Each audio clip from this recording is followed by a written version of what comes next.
ஓம் ஸ்ரீ குருப்யோ நமஹ. ஓம் ஸ்ரீ மகா பெரியவா போற்றி. தெய்வீக ஒலி அன்பர்கள் அனைவருக்கும் எனது நமஸ்காரங்கள். அன்பர்களே, நீங்கள் எடுக்கும் ஒவ்வொரு முயற்சியும் வெற்றியில் முடிய வேண்டுமா? காரணமே தெரியாமல் மனதிற்குள் ஏற்படும் ஒரு இனம் புரியாத பயத்திலிருந்து விடுபட வேண்டுமா? கவலையே வேண்டாம். சிங்க முகமும் மனித உடலும் கொண்ட அந்த நரசிம்ம பெருமான் காஞ்சியில் யோக நரசிம்மராக அமர்ந்து நமக்காகவே வழங்கிய ஒரு ரகசிய கவசம் இருக்கிறது. அதை துதித்தால் எந்த பெரிய தடையாக இருந்தாலும் அது உங்கள் காலடியில் வந்து விழும். ஸ்ரீ லக்ஷ்மி நரசிம்ம பெருமானை துதிக்கும் இந்த ஸ்தோத்திரம் உங்கள் வாழ்வில் ஒரு மிகப்பெரிய மாற்றத்தை தரப்போகிறது. வாருங்கள் அந்த அற்புதமான ஸ்தோத்திரத்தை கேட்போம்.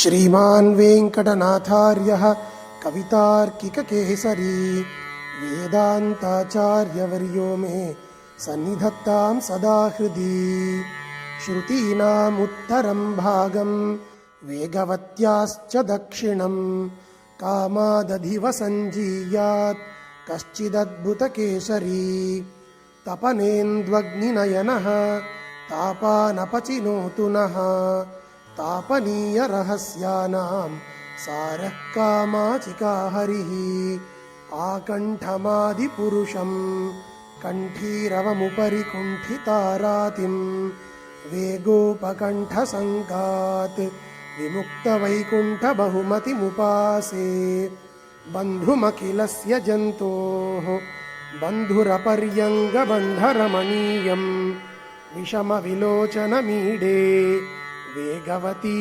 புலினகேளி நரசிம்ஹம் ஸ்வஸ்தானேஷு மருத்கணான் நியமயன் ஸ்வாதீன சர்வேந்திரியः பர்யங்கஸ்திரதாரணா பிரகடித பிரத்யன்முகாவஸ்திதிः பிராயேண பிரணிபேதுஷ பிரபுரசௌ யோகம் நிஜம் சிக்ஷயன் காமாநாதனுதாதசேஷ ஜகதாம் காமாசிகா கேசரி விகஸ்வர நகஸ்வருக்ஷத ஹிரண்ய வக்ஷஸ்தலீ நிரர்கல விநிர்கல த்ருதிர சிந்து சந்தியாயிதாः அவது மதநாசிகா மனுஜ பஞ்சவக்த்ரஸ்ய மாம் அஹம் பிரதமிகா மித பிரகடிதா ஹவா பாஹவஹ சடாபடல பீஷணே சரபசாட்டஹாசோத்பட்டே ஸ்புரத்ருதி பரிஸ்ஃபுடத்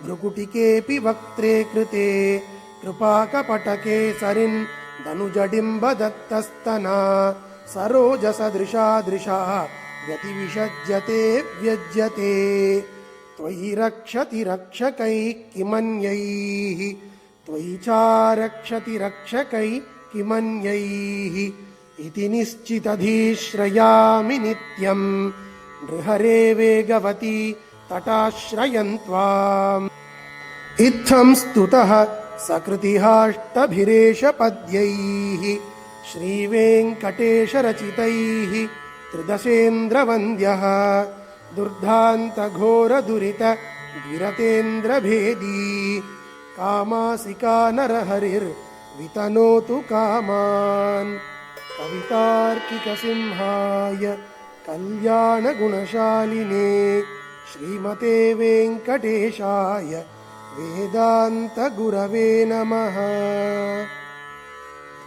அன்பர்களே, உங்களுக்கு எதிராக எத்தனை தடைகள் இருந்தாலும் இந்த காமாசிகாஷ்டகத்தை நீங்கள் மனமுருகி கேட்கும் பொழுது அந்த நரசிம்ம பெருமானின் கருணையால் உங்கள் கவலைகள் அனைத்தும் தீர்ந்து போகும். நமது தெய்வீக ஒலி சேனலின் இந்த நரசிம்ம ஜெயந்தி தொடர் உங்கள் இல்லங்களில் அமைதியை கொண்டு வரட்டும்.